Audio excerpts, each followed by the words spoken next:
No one said it would be easy. Abstinence, that is. Just because you're committed to being a virgin until marriage does not make the waiting any easier. When you're with someone you care about, everything in your body, your heart, might be telling you to go for it. What can one do to make this situation easier? Hi, I'm Adriana. And I'm Steve. And this is Real Faith TV. Many young people say that kissing was as far as they'd go on a first date. Others said they don't have rules for dating, but they were open to respecting the other person's feelings and values. There were a few that said that they'd let whatever happen, happen. How far is too far? Dating and waiting. That's what we're going to be talking about today.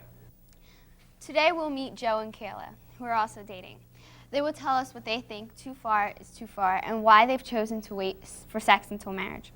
We'll also ask some teens that we've met on the street and see what they consider is too far to go on a date. Our music video today is My Body by Trinity 5-7. Joining us to talk about dating and waiting today are Mike, Jen, Dan, and Becca. How far is too far on a date? What are your dating rules? We want to hear what you guys think about this. But first, let's get to the views of some teens that we've met on the street.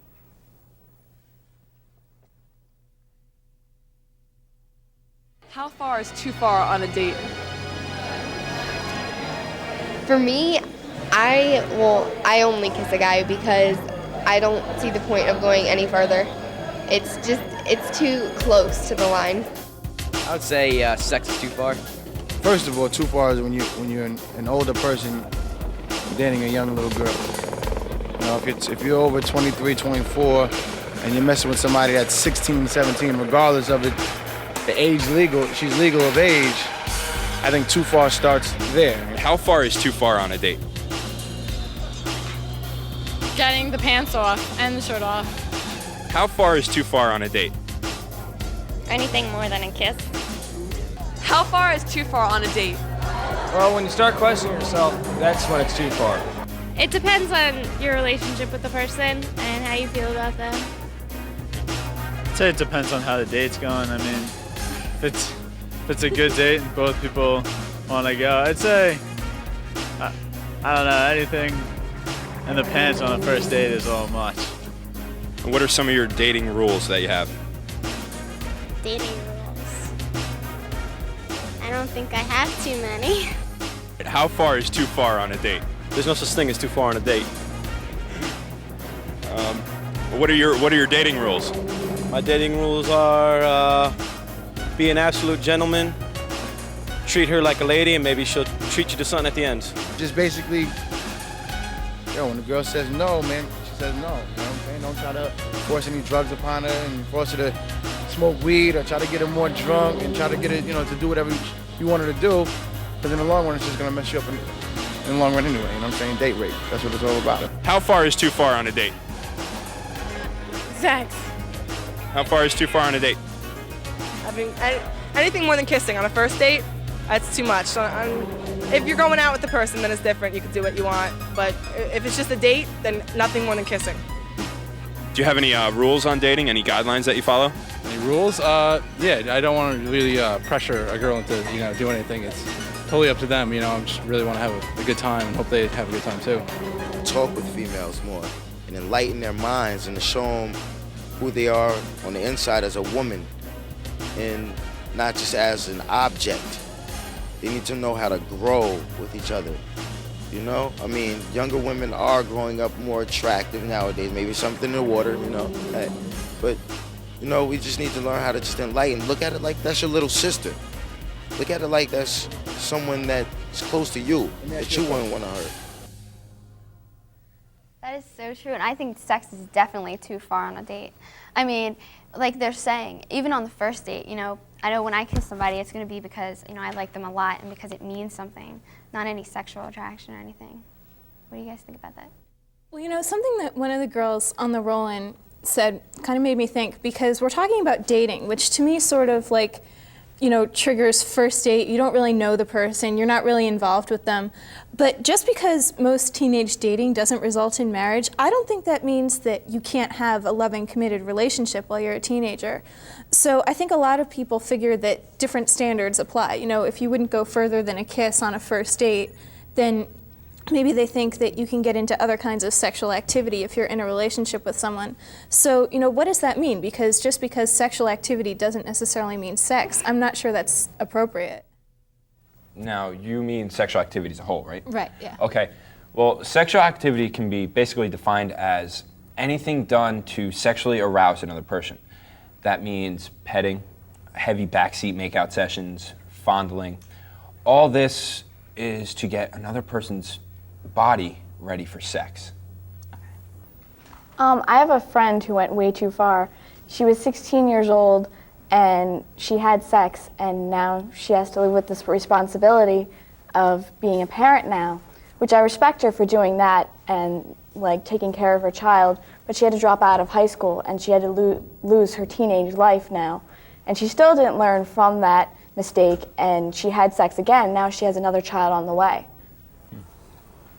That can really take a toll on a kid. If you're only 16 and you lose what you have left of your childhood, I mean, that can really affect your spirituality too. Definitely, you have to start living your life for somebody else, preparing them for the rest of their life when, you're not even finished living your own childhood life. Exactly. Yeah. Well, I think about relationships is that most people get caught up in the physical aspect of it, but the most important part of a relationship is, emotional and mental. You have to have like a real connection with someone before anything physical really matters.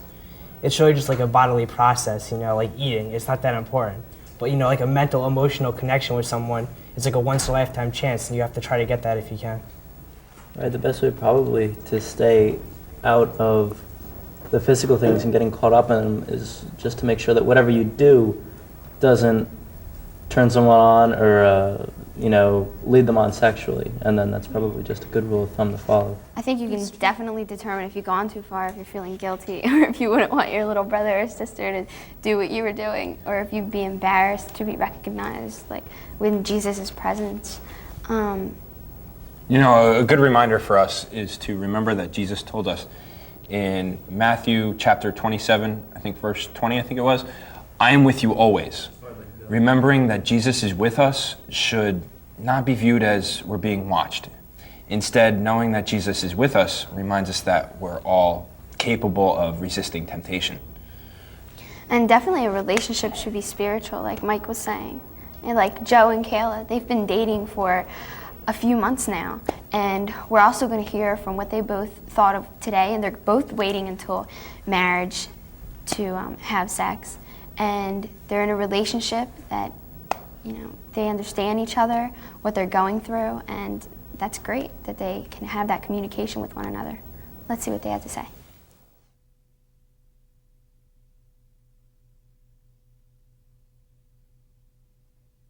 Could you tell me what you look for in a relationship?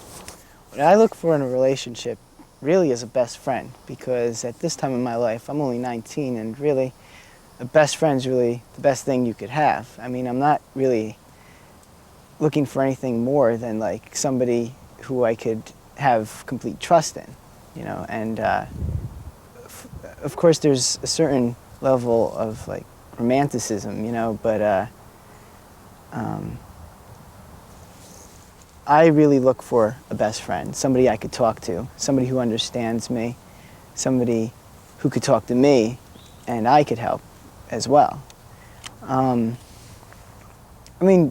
I have a lot of friends who I talk to about many things and who come to me, but it's different when there's one person who you could really talk to about anything. There's really, it's very rare when that happens, and that's the type of person that I like to date.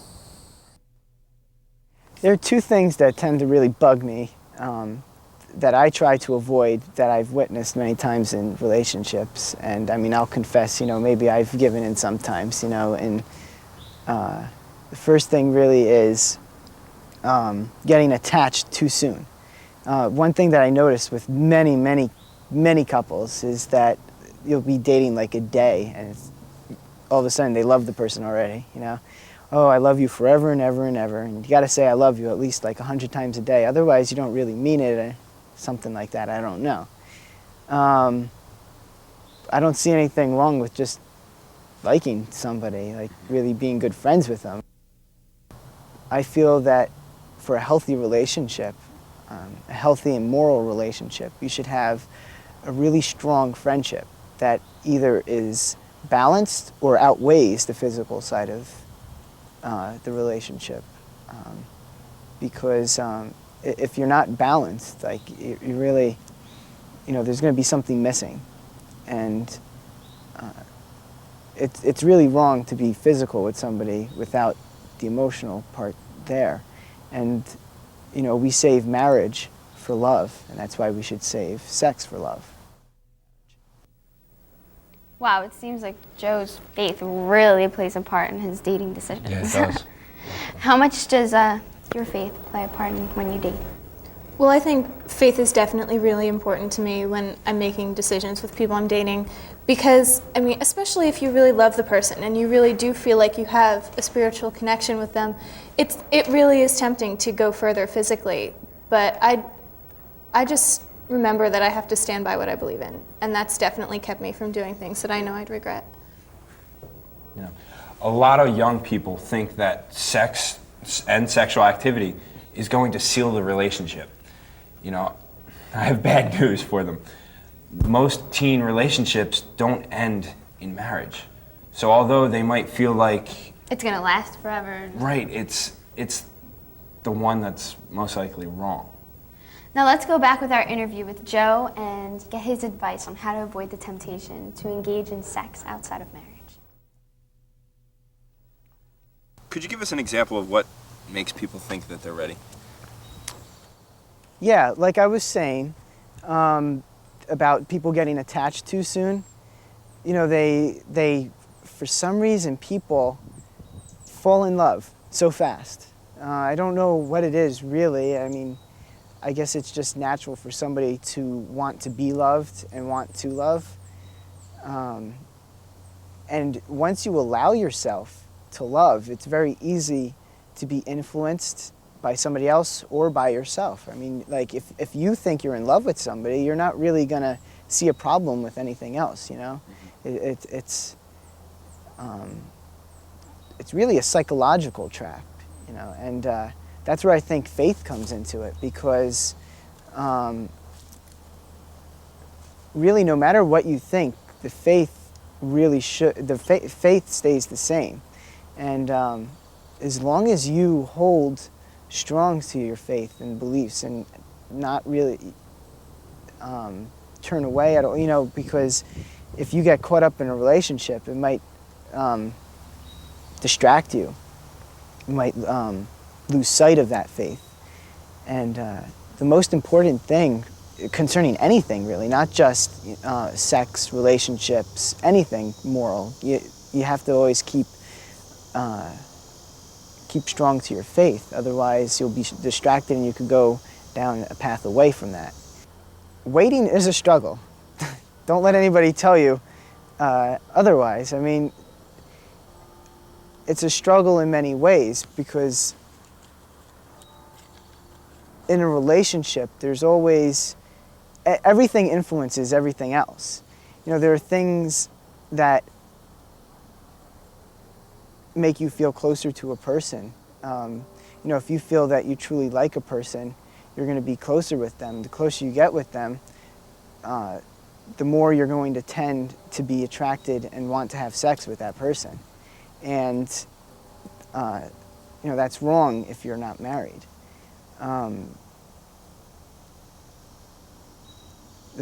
The best way to fight that struggle is to avoid as much as possible the temptation that builds towards sex. A way to avoid temptation is, a relationship, you're not traveling alone. You're traveling with somebody else. And as long as communication and trust is 100%, 200%, then it'll be all right, because that person will understand you. They know where you stand. If you don't want to do this, that person's not going to want to do it either. So really, in any case, that's going to help communication and trust. And if you don't have those, then you shouldn't be seeing the person anyway. And clearly, you shouldn't be doing anything, let alone have sex with them. You know, wow, that's so true. Communication and trust is definitely the key in any relationship. And if you don't have that, then you're not ready for anything that comes after. I know, I had a friend, and she was going out with a guy for about 8 months, and they ended up having sex. And now that they broke up, and it's almost like she still has a connection with him. And when I asked her, and she told me that she did, I was like, oh, that's why, you know, she's still trying to call him, she's still trying to get in contact with him. And, you know, that makes it so much harder, because she was a virgin, and obviously I don't think he was, so it's not that hard for him. But it's just that emotional connection, like Joe was saying. When you have situations like that where, you know, two people are together and then they break off, you know, sometimes you get what they call emotional death, where, you know, you become almost less of a person, you become desensitized to it, and, you know, it doesn't really matter to you anymore, and that's really a sad thing. Just like the early Christian community spoke of, agape love. This type of love is when you put another's needs above your own, and that's what I feel like she's doing also. You know, she's letting herself be sad and just not eating and certain things like that, when she needs to realize that she has to be strong, and that's a mistake she made, and she needs to continue to be stronger in that aspect. You know, many young people who feel that they're ready for sexual activity justify their actions because they feel like they love another person, you know. It's also very important to distinguish between love and lust and love and infatuation, different things like that. It's really hard to distinguish that. What are some of the ways that of showing your affection for another person without being really physical, you know? Well, I think you can show your affection for another person even by talking about stuff like this, you know, as Joe was saying.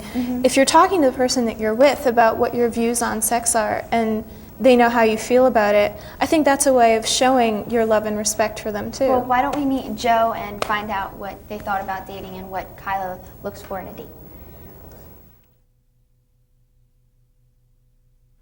So, Kayla, can you tell me what you look for in a relationship? Well, I wouldn't date someone who I'm not already on a really intimate level with, as far as friendship goes, because then you really know that the person is going to respect you and that the person's pretty much on the same page with you and like a lot of moral issues. And I really look for someone that I already know I have a spiritual relationship that already brings me closer to God, because then you know that he'll bring you even closer if you date him. What do you try to avoid, on the other hand? You're trying to avoid someone who doesn't understand you or who maybe is looking for something different than you are, or who's going to take the relationship in a different road, like somewhere down the line. You want to look for someone, you don't want to look for someone who's looking for something different. Can you give an example of what makes people think that they're ready for sex? I think a lot of people just don't think about, before they know they're ready, they don't really think about what will make them ready. Like, a lot of people don't think to themselves, when am I going to be ready to have sex? Before they're in love, they need to think, like, I don't want to have sex until I'm married. And you have to know that before you go into it. I mean, or else it's going to be so easy. If you're not thinking about it until you feel like you're ready, then you're not going to know you're not ready. You have to really, like, pre-think. So you have to think just on your own. You have to decide what you want so that you don't get tricked into thinking you're ready with some other person, or some other person's the exception, because you haven't really ever thought about it without that person. So it's just something that you should sit down by yourself and just be like, okay, this is what I want to do, this is what I don't want to do. You should pray about it, yeah. No one can say that waiting isn't a struggle, but if you've really thought about it, then there really won't be much of a question in your mind. So while it is a struggle on a physical level, on a spiritual level, an emotional level, everything, it won't be a struggle as much.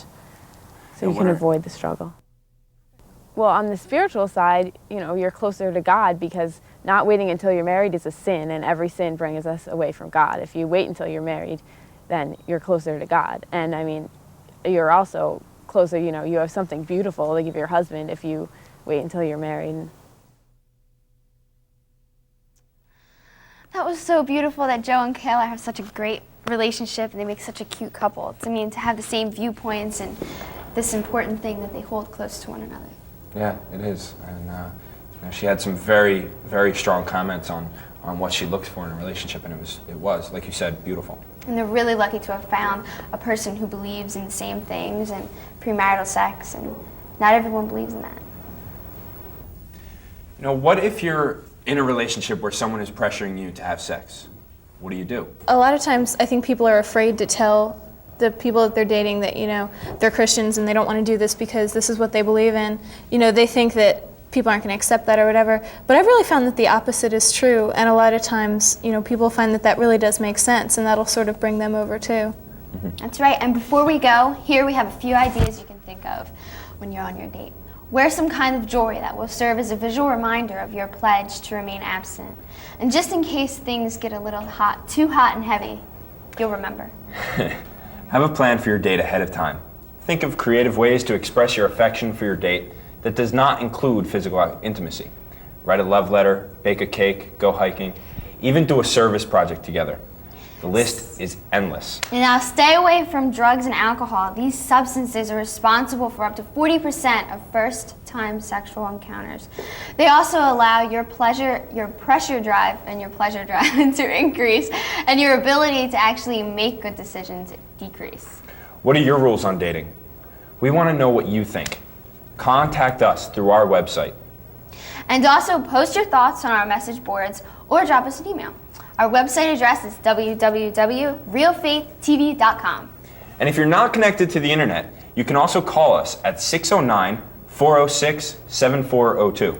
Now, until next time, think about this. If we all really care about another person, then why should we arouse them to a point of no return and then stop? This is neither life-giving or respectful. God bless you. We'll see you next time on Real Faith TV.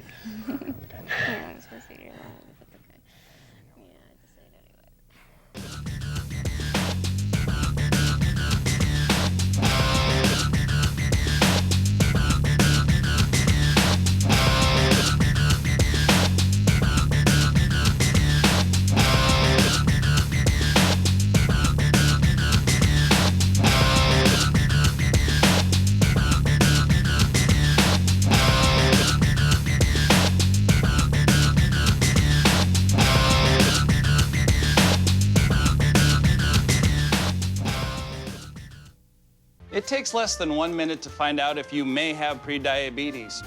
You can do it here. But you probably won't. You're busy. Kids, work, show coming back in 48 seconds. So let's do this now. Hold up one finger if you're a man, women, 0.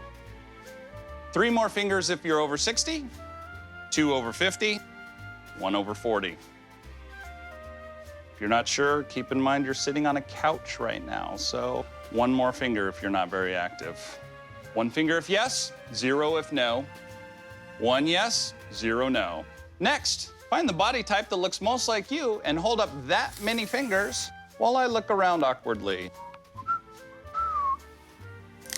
And that's it. If you're holding up 5 fingers or more, you probably have prediabetes. Sorry to be so blunt, but hey, you're busy. Just go to the site.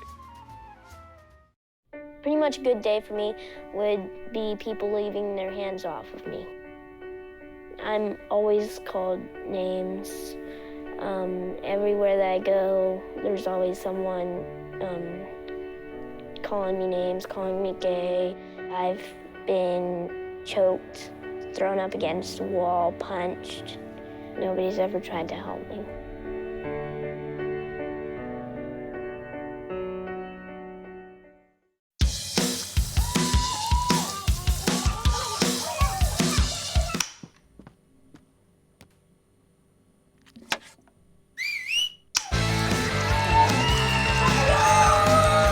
Don't let E. coli mosh with your food.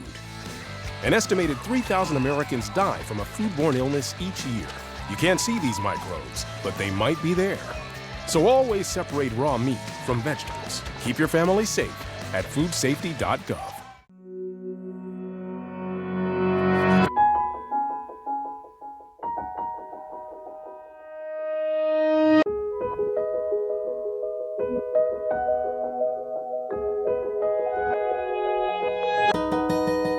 those dealing with the daily struggles of caring for a loved one, we hear you. That's why AARP created a community with experts and other caregivers to help us better care for ourselves and the ones we love.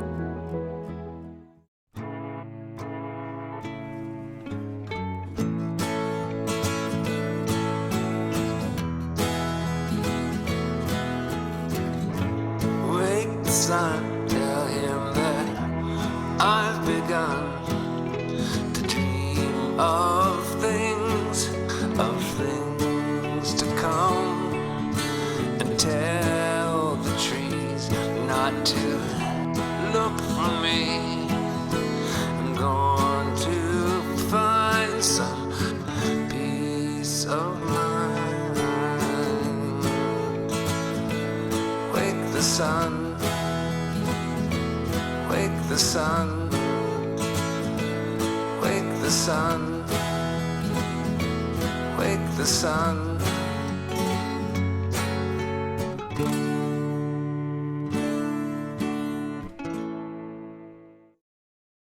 Toma menos de un minuto saber si está usted en riesgo de padecer prediabetes. Puede averiguarlo aquí. Pero probablemente no lo hará, ¿verdad? Tiene usted la agenda llena, los hijos, el trabajo, su show favorito que ya regresa. Por eso, hagámoslo ahora. Si es hombre, levante un dedo. Mujeres, ninguno. Agregue 3 dedos si tiene más de 60 años. Más de 50, 2 dedos. Más de 40, 1 dedo. Si lo duda, no olvide que está sentado en el sillón ahora mismo, así que levante otro dedo si no hace usted ninguna actividad física. Agregue 1 dedo por sí y ninguno si es no. Otro por sí y ninguno si es no. Elige la figura que más se parezca a la suya. Agregue la cantidad de dedos que aparecen aquí y yo prometo no mirar. Si levantó 5 o más dedos, probablemente tiene usted prediabetes. Lamento ser tan directo con usted, pero solo me dio usted 1 minuto de su tiempo. No permita que la salmonela baile en su pollo. Este año aproximadamente 1 de cada 6 norteamericanos se enfermará por causa de alimentos contaminados, así que aprenda las temperaturas correctas para cocinar cada tipo de carne. Aprenda cómo mantener a su familia sana en foodsafety.gov.